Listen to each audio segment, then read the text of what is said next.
Welcome back to the Graduate Guide. Today we're joined by James. James, welcome to the podcast, mate. Thank you very much for having me. Really appreciate it. It's good to be here. Yeah, it's a pleasure to have you on. And I think a great place to start is your company, JBM. Just a quick overview. What is JBM and why are you building it? JBM is an executive search firm.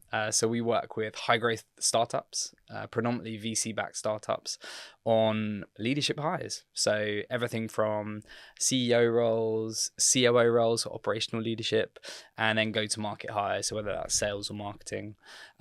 So yeah, that's what we do. And we work with some of the fastest growing companies in Europe. Typically in the VC speak, it's from sort of Series A to Series C. So well-funded, growing rapidly.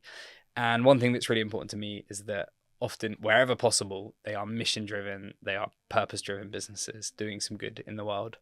So yeah, we do that. But it's been a wild ride, a roller coaster, Sure. over the last 12 years. It's I basically love connecting exceptional talent to incredible companies, and we've had the real privilege of doing that for a number of years now. Yeah, before we dig deeper into that roller coaster journey, I want to go back to the beginning of it. So you're studying at Leeds, studying history, like myself. Where was your head at in terms of careers when you were back at university? What were you thinking your career might pan out to be? Well, as you know, history is a great degree, but I was often told, "Are you going to be a teacher? Are you going to work in a museum or something?" But that was never going to be for me. I mean, when I was younger, I wanted to be a sports person. I wanted to be a cricketer, or a rugby player, or a footballer. Sadly, never talented enough to do any of those things professionally, but I always knew that I was a people person. Because I played a lot of sport, I was naturally competitive. So the options that I was being told I should do, I just wasn't sure if that was for me. My parents are both teachers, so that could have worked. But I guess I always wanted to do something different. And I basically spent the 3 summers before I sort of started my professional career working in the city, blagged my way into working for a bank. I was doing admin initially and sort of getting the coffees, but then eventually did a data analyst role at a bank, an American bank. And it was a really good eye-opener, but I realized quite quickly I was never going to work in a bank. I was never going to work on a grad scheme in a financial role because I didn't love numbers. And although getting in a suit every now and again was fun, I was just like, I've got to do something that's people oriented. So it was actually through my rugby club, a friend of mine that I played with, he was a recruiter. He said, you're good with people. I think you'd quite enjoy this, what I do. So he told me about the graduate scheme. I just applied on a whim. And before you know it, I was on this big international recruitment businesses grad scheme, and I spent the first 2.5 years of my career there. So I guess like most people, you fall into recruitment, but very quickly found that just that kind of I guess the ability to talk to people on a daily basis, and really the consultative side of sales is what I love. It's building relationships. It's really understanding what people need and then matchmaking, a client to a candidate. I really enjoyed that process. And so although I never planned a big career in recruitment, quite quickly I realized I was quite good at it. It would give me that variety, and I kind of got fully stuck in. Didn't love every aspect of it at all, but it was a really good grounding, and the company I was at gave great training, and I got to work with some amazing people. And I think it's fair to say that recruitment gets a bit of a bad rep from students, and I wonder, obviously, you've been in the world so now, and definitely I love the way that you go about it. But what was your outlook as a student? Did you see it? Did you not really know much about it, or I think I was a bit naive to it, but I did work with some recruitment consultants when I was getting my summer jobs, and I had a mixed experience. And so I guess when I went into that interview process initially, I was a bit skeptical. I'd had experiences of not hearing back from people, being told one thing and the other being a reality, and then I'd had one really good recruiter. I remember him, this guy called Massimo, and he had been proactive, he had been honest, he'd kept me in the loop, and so I also had seen like a good experience. So I guess it was something I wrestled with a lot in the earlier parts of my career because I knew the way that I did recruitment. It was about listening more than selling. It was about really caring and really wanting to do a great job and building those relationships. But unfortunately, a lot of the industry was very transactional, and it was all about making a quick buck, and it was more about what the recruiter could get out of the candidate as opposed to what could you do for them. And so I regularly would be at drinks or dinner party with mates, and I'd tell people what I did, and they'd roll their eyes and they'd be like, "Oh, you're just another one of them," And I spent a lot of time trying to go, but I'm not like that. That's not how I work. And that kind of stereotypical view of a recruiter still exists today, right? But there are also amazing recruiters, and there are very different ways to do this job. And I guess the way that we go about it at JBM, and I should probably make it clear, we're not a traditional sort of recruiter. We're an executive search firm, so we do leadership hiring, and it's a bit different. But I guess the core things are the same, and it's all about relationships rather than it being transactional. And so I kind of got to the point, and the reason I ended up starting my own business when I was 25 was that I was sort of like, stop complaining about this problem, do something about it, change hearts and minds by building something that is genuinely different. And don't just tell people that, just show them through the results and the reputation. And that's why when I set about building JBM, I was always like, I'm going to grow this through word of mouth. And that's the best way of proving that it works. And 12 years later we're still here, so I think that's kind of worked. And that entrepreneurial sort of spirit, then, was that something that was sort of ingrained within you, or was it born out of this is a problem that I think I could do something about? I mean I do not come from an entrepreneurial family. So I really didn't think I had it within me. I think I was lucky enough when I left this big corporate recruitment firm, I was kind of fed up. I was a bit burnt out, if I'm honest. And I thought I'd never work in recruitment again. I went to work for this sort of 10-person startup doing business development. And I was completely out of my depth. And if I'm honest, I wasn't very good at selling professional services. But I loved the spirit. I loved the energy. I loved the pace. And I loved the freedom that I had. So that, I guess, that maybe just was the sort of spark of the fire within. And I guess as part of that role, I ended up doing recruitment for them and building a mini recruitment function. And I guess I thought, well, I might as well do this for myself. I've got nothing to lose. I'm 25. I don't have a mortgage. I have a girlfriend, but I'm not married. I don't have kids. I know I've kind of done it in a small setting now, and it worked. I've got to go for it. And that was that kind of point where I was like, yes, okay, maybe I am a bit entrepreneurial. But the honest truth is, I had no idea if it would work. And I had a lot of people tell me I would fail miserably. But because I'm a competitive person, I use that as kind of motivation and the fire in the belly to get up and go and make it happen. And it's the best thing I've ever done. I think one thing that we love to do on this podcast is tell stories so that everyone feels heard in a career sense. And I think we've gauged from this conversation already, you're competitive, maybe entrepreneurship came later, but who that young James, who was he? Who is he that someone could relate to, maybe? Yeah, I guess I was just, to be honest with you, nothing special. But what I did have was like a really clear view on what I was going to do differently. For me, it was about working with more entrepreneurial companies. It was about not being an agency or like a provider. It was about being a partner.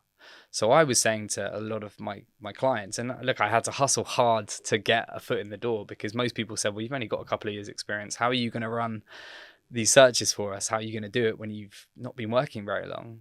And my view was, well, look, I've been a good top performer in a big, reputable brand. I've then gone and worked in a startup. I can relate to your needs. I can relate to I know what it's like to be in a small business. And I know how essential it is to understand culture and get value alignment right, more than anything else, getting that right in small businesses. So I was often telling this story of, like, I have this great training, and then I have this kind of real world experience of what it takes to work in a startup. And as a result, I'm just building my own business. So I'm going to work harder than anyone else. I'm going to deliver, and I'm going to spend a load of time really understanding your business, your values, and I'm going to really focus on that matchmaking process. And so for me, what I was somebody telling a story, working really, really hard. And then, you have to network like crazy. And for me, a lot of it was, it was going above and beyond for people. I knew a lot of the first people that I'd work for, I would have to do a lot of favors. I did some work for free. I dropped my rates, and I wouldn't necessarily encourage everyone to do this, but I wanted case studies and examples. I wanted to prove myself. And then I am politely persistent. So for me, it was like, I don't mind asking a favor. I don't mind asking sort of that person that I've helped, can you now connect me to somebody? Because that was so important in the early days. My first few clients came from friends like helping me, mentors helping me, and then other clients telling other founders or other CEOs. So for me, I was hungry, ambitious, scared of failure, and but also someone really passionate. I love what I do. Took me a long time to realize that, but I genuinely believe that you can change lives through what we do, through recruitment, through executive search. You can get somebody a job that brings joy to their life. If it's a company that they are really passionate about or have real purpose, if they whether it's climate or whether it's tackling the climate crisis, whether it's working in healthcare, if you can find a role that you want to spring out of bed in the morning, that's amazing.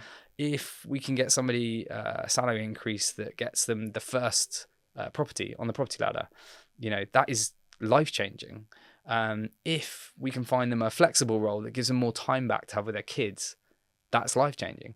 So for me, it's a big reframing exercise when I sort of started to build my own business. And what I say to anyone I hire now into JBM is that you need to believe that. You need to genuinely see the impact you can have.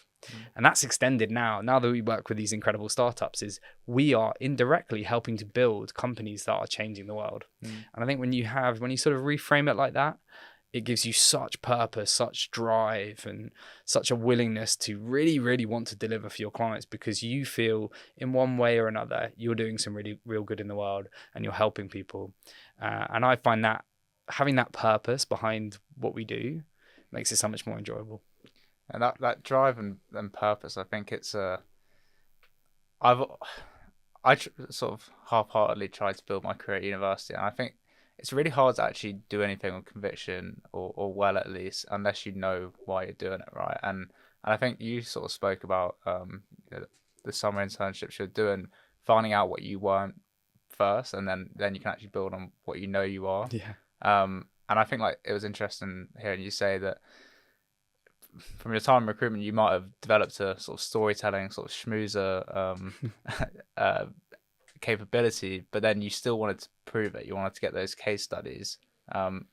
For the founders that you work with, obviously, I was wondering if you've observed any common themes in what actually makes them great in their storytelling to actually proving their worth sort of ratio. Yeah, I mean, great founders. There's some, I'd say there's some consistent traits, and then there are certain things that set different people apart. Some people are visionary, and I think and when you talk about storytelling, you don't have to be like some big extrovert, performer. If you have an incredible vision, and if you can articulate that vision and get buy-in from others, then that's often what attracts the best talent, the best investors. If you have just an amazing way of looking at things, and you're able to see something that doesn't exist now, but maybe you can see something that will disrupt a category or, create a new one. I mean, that's an amazing trait, and one that we see in a lot of our clients. I think resilience is one of the most underrated qualities in a founder. I've been a solo founder for 12 years, not anymore, and I can talk a bit about that in a minute, but you have to, you go through all the emotions as a founder.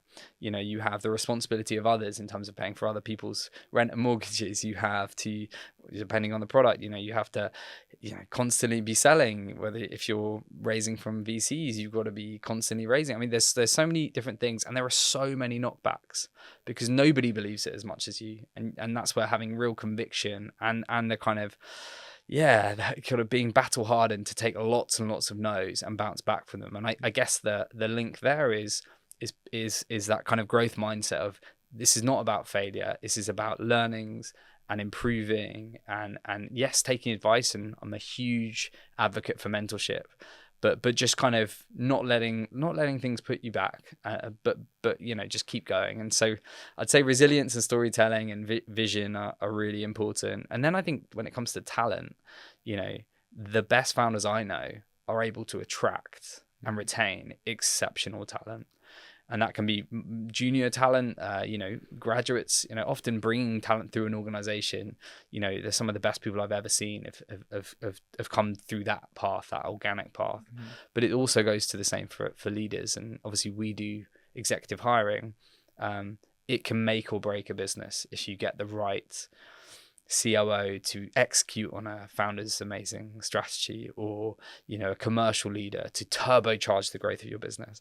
So for me, being able to do hiring well, and then to have built a culture strong enough to attract great people and retain great talent is also a really important trait.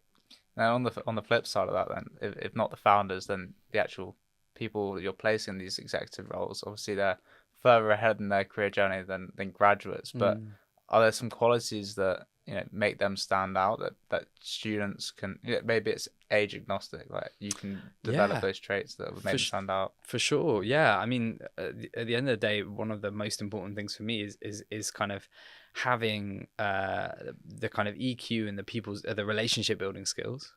And that again doesn't mean you have to be an extrovert. You can be introverted, but still have good people skills and good EQ. And I think for me, first impressions really count. And that doesn't mean being the loudest person in the room, but it means that if you're going to an interview, it's coming well prepared. And this goes from a graduate right through to exec. I've been shocked at how badly prepared some executives can be for interviews. So when it comes to things like that, making a good impression by doing your research, going above and beyond to really show that you've really thought about why this company, why this role, you've gone deeper than the kind of website check. You've tried the product, you've spoken to people that have worked in the business, you've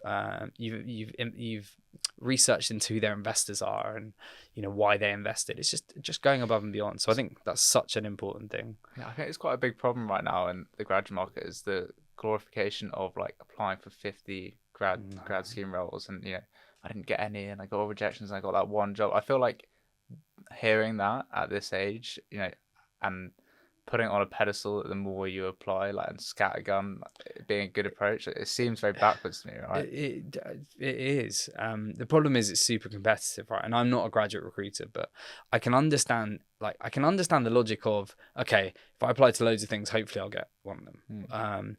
But the reality is that when it's competitive, then you have to stand out from the crowd. And the only way one of the ways you're going to stand out from the crowd is being better prepared than the next person, or approaching it in a slightly more creative way. So I think that is one trait. I think also work ethic. I think the startup world has gone through ups and downs, but when it comes to hustle culture, and that's not great, that's not good. And I've burnt out myself from working myself into the ground. I wouldn't advocate for that at all.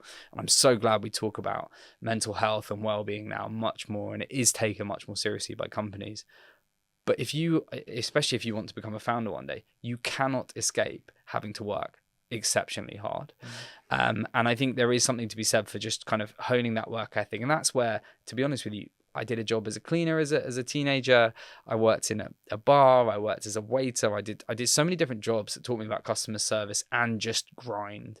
And that experience, now when I reflect on it, was actually very important. I didn't like a lot of the jobs, and actually it was pretty brutal, some of them, especially cleaning industrial washing machines.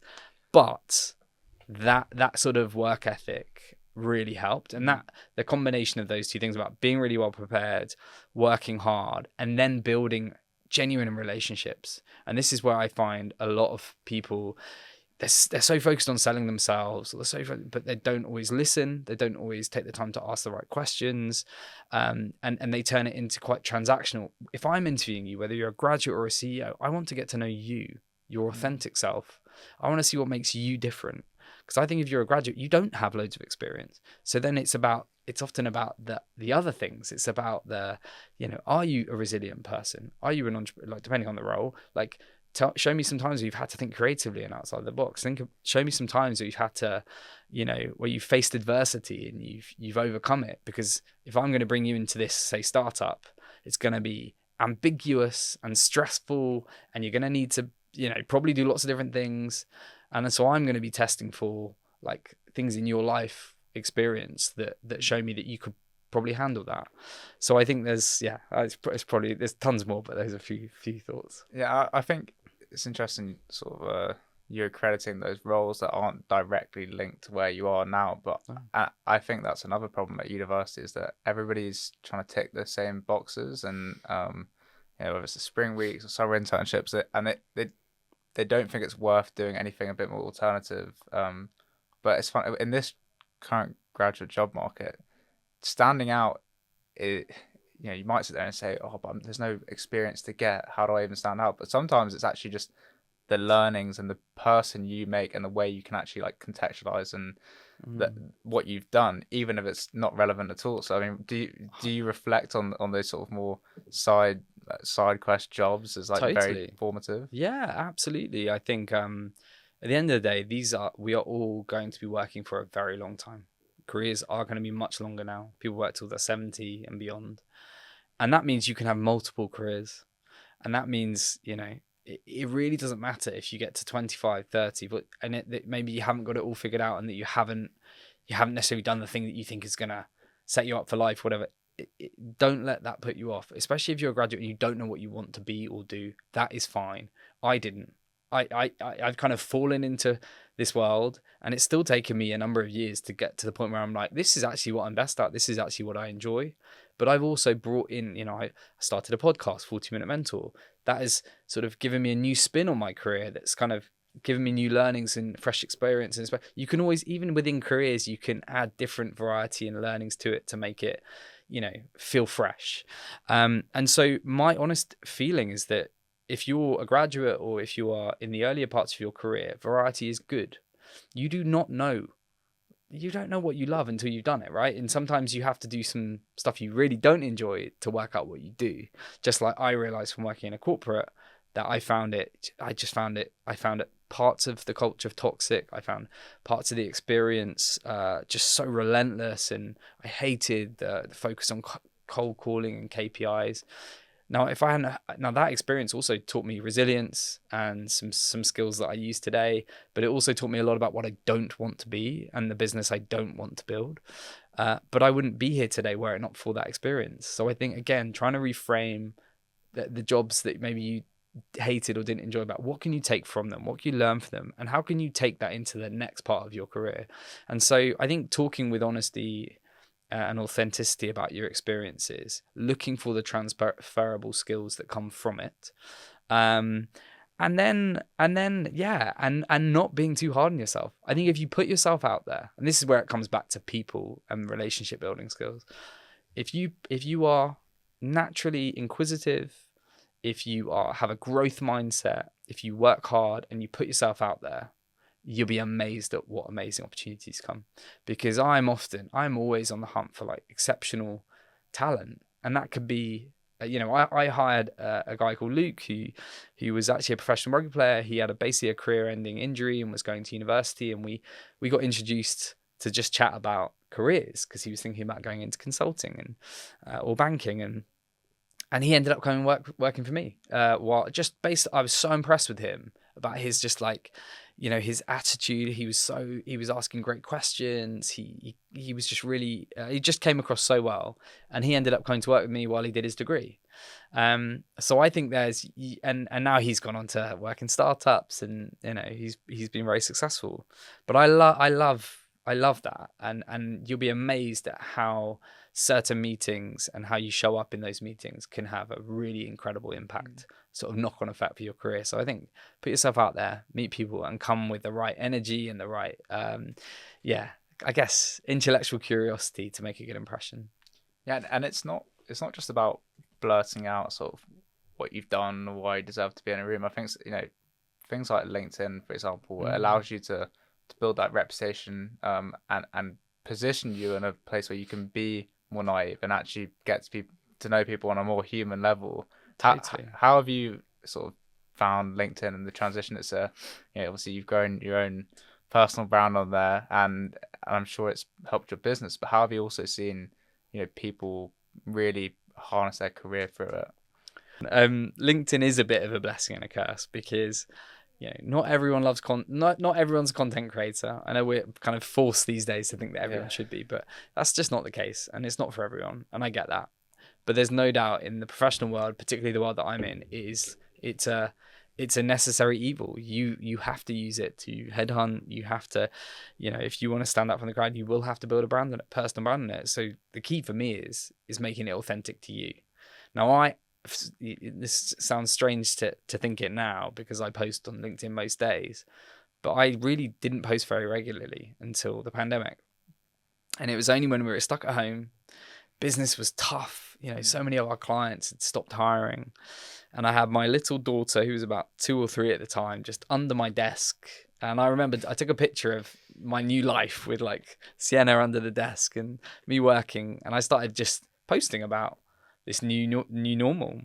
And it kind of seemed to resonate. And then I started to post a bit more about my life and a bit more about the experience of building a bootstrap business and the pain of it. And it spiraled from there. And I realized that actually, this is me telling the real version of the truth. This is my truth, and this is also JBM's story, and it's helping people, or it's interesting to people. And so yeah, and then basically I was like, I've got to keep this up now because it's great for business, and so I would say LinkedIn is it's a very powerful tool if you're authentic to yourself, and I've met amazing people through it. We've had many clients off the back of our brand, but it has to be authentic. Yeah. Because I think as soon as you're trying to be something you're not, or trying to just follow the crowd, you can tell it from a mile off, right?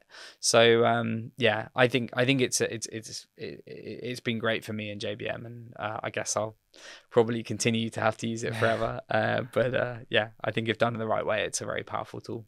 Well, one post that you made recently is a very exciting new announcement, the next chapter after 12 years of building JBM. Talk me through what this next step means and what we can now expect from you. Yeah, well, it's very exciting timing because literally in the past week, we've announced that JBM has been acquired and is actually now part of a newly formed group called Amplified Group.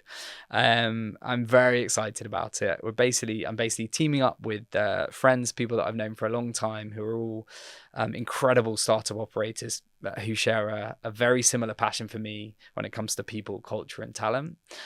So a guy called Andrew Richardson, Andy Mitra, and Anouk Agasol. And what we have created with Amplified is basically a people services group that helps founders, so tech startup founders and leadership teams from inception to IPO with all things people, culture, talent, and HR. So it's made up of 3 brands, foundation partners. So I guess they're there to help founders tackle some of the biggest challenges that you have when scaling. We all know that founders often don't have the experience, they don't have the finances or even the capacity to tackle those big problems. So that's where foundation partners come in. So whether that's a seasoned people leader we can provide on a fractional or embedded basis, they're having an amazing impact for some incredible brands on all things on that basis. Then we have JBM, so my business, supporting founders with all things exec hiring, which we know can make or break a business by getting that right or wrong.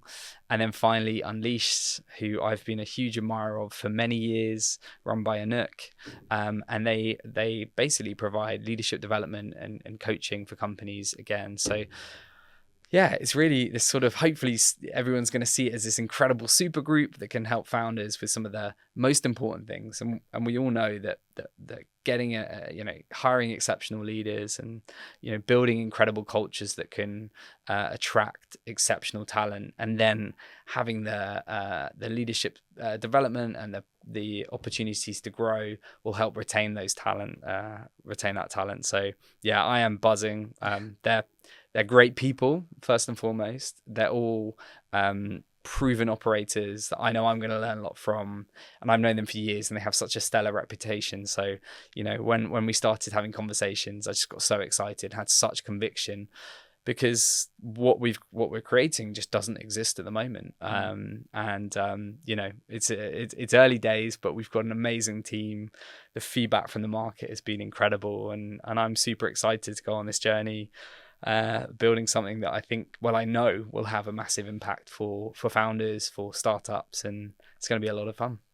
And from the student side, you alluded to the importance of people and culture. I think there is actually, you know, there's an importance for students to understand what a great culture looks like. I myself probably worked in some cultures that didn't feel right for me, and maybe I didn't know the telltale signs of what a bad culture looks like or a bad founder. But for you, what do you think students can look out for that really like is an environment that they'd want to work and grow their career in? Yeah, and look, I don't want to speak for everyone, because I guess different people have different versions of what an exceptional culture is. Often what our candidates look for, which might be helpful, is one, increasingly a strong purpose. I mentioned it earlier, but you know, they want to work for a company that is doing good in the world, whatever that might be, and what a purpose that they can get behind, because that really does help. If you're passionate about something, you know, you're going to work really hard to be a part of delivering that to the world. So I think having a purpose, and having a purpose that everyone can be aligned to, and work toward a goal to work towards, that always helps.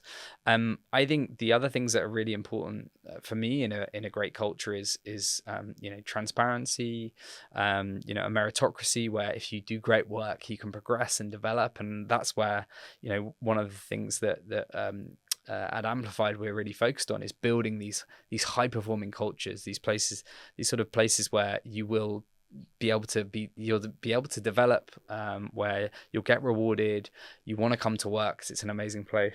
And then in terms of other things, I think it's about, you know, a lot of the best artists I work for, they look after you. They look after you in terms of, and this is one thing that I've really thought carefully about with JBM, is that I want to create an environment where we incentivize well, where we give lots of opportunity for development. So that's through giving lots of exposure, lots of accountability, lots of ownership, chances to really, you know, thrive and develop and progress. So yeah, that's another really important one. And then it's about having a place that people want to come. So, you know, just nice people that are all aligned by a vision.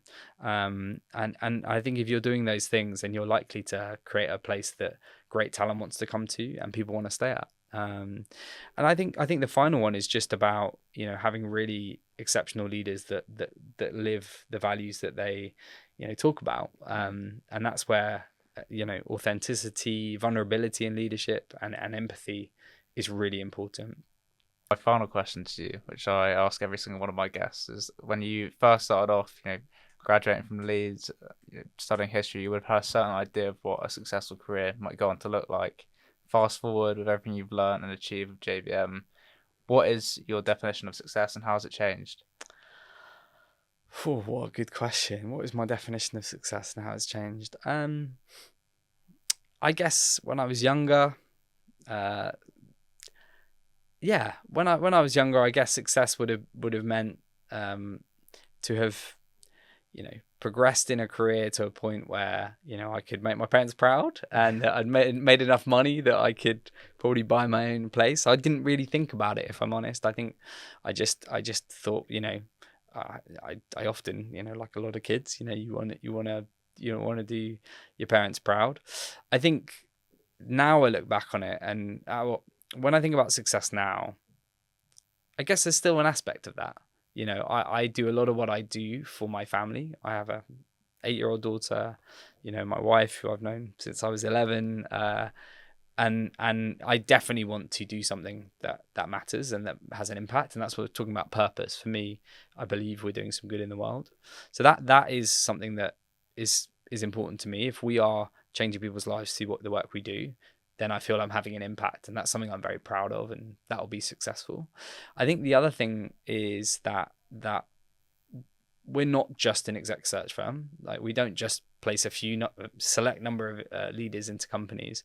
We also have a podcast called 40-Minute Mentor, which is all about making mentorship accessible at scale by sharing inspiring stories and telling the real truth behind scaling businesses. So, not just the unicorns and the good stuff, but also the gnarly challenges overcome and the mistakes made.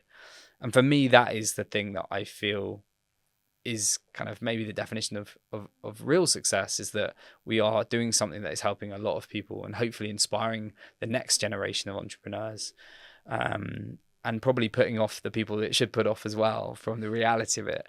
But that for me is really what success looks like, is like hopefully there's evergreen content there that will have an ongoing impact and hopefully can help aspiring entrepreneurs and operators to be inspired and to take action. And that goes from graduates right through to executives. So success today, probably is making my family proud, having an impact in the world, and then finally is enjoying the work. Life is too short. So for me, if I don't get the Sunday night blues anymore like I used to in my earlier part of my career.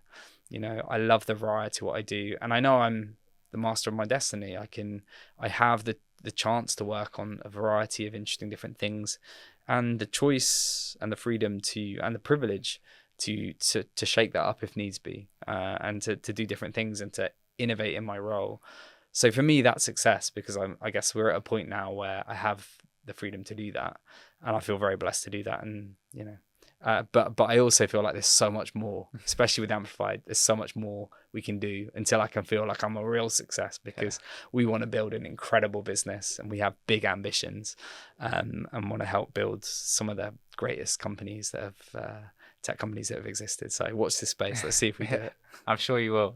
James, thanks so much for coming on. It's been a pleasure. Thanks, Peter. Really appreciate you having me.